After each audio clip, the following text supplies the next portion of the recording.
much for joining us. And we begin tonight with President Trump. Two words that continue to sound wrong together, sort of like horse pope or Dr. Oz. And this was a week of diplomacy for the president, or, as it turned out, the opposite of that.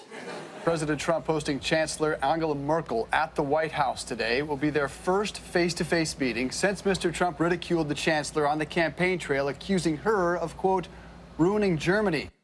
Wow. Well, first, that is a major insult, because historically, the title of Chancellor synonymous with ruining Germany is pretty much taken. And second, it's got to be awkward to meet someone that you've talked so much shit about. Personally, that is why I never leave the house, because I know Johnny Depp is somewhere out there, presumably vaping into a supermodel's vagina while he mansplains acting. And if you are thinking that Trump made an extra effort to smooth things over, you would be wrong, because watch what happened when the media at a photo op made a very routine request. Handshake. Handshake. Handshake. Thank you. Handshake. Okay.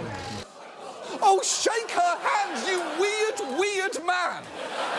It is not often that you can genuinely say Trump really should have touched that woman. Because, look at him. He's just staring straight ahead, refusing to make eye contact. He's treating the Chancellor of Germany like a drunk guy masturbating in a subway car. And it did not get any less tense at their joint press conference, because, as you probably know, Trump has been standing by his nonsensical claim that President Obama had him wiretapped. And when a German reporter asked him about that, he tried to pull Merkel into it with him. As far as wiretapping, I guess, by, this past administration, at least we have something in common, perhaps.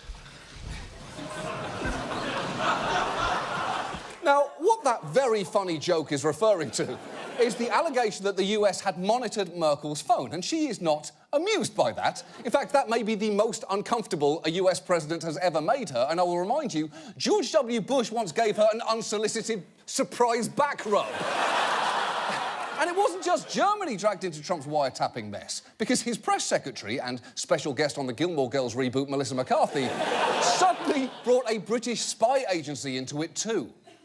Sean Spicer, the president's press secretary, has backed claims that GCHQ was involved in tapping phones for Barack Obama.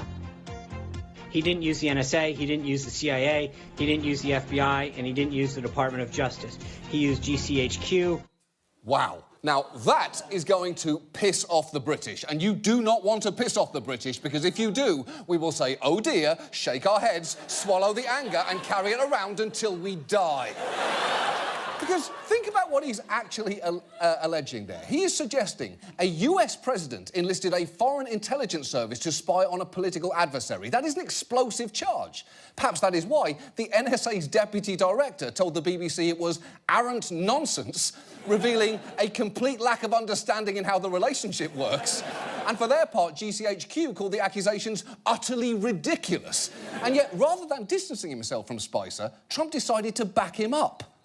All we did was quote a certain very talented legal mind who was the one responsible for saying that on television. That was a statement made by a very talented lawyer on Fox. And so you shouldn't be talking to me, you should be talking to Fox. No, we should be talking to you about it, because you're the fucking president and you're repeating it. He only said it because he heard it on television is barely an acceptable excuse.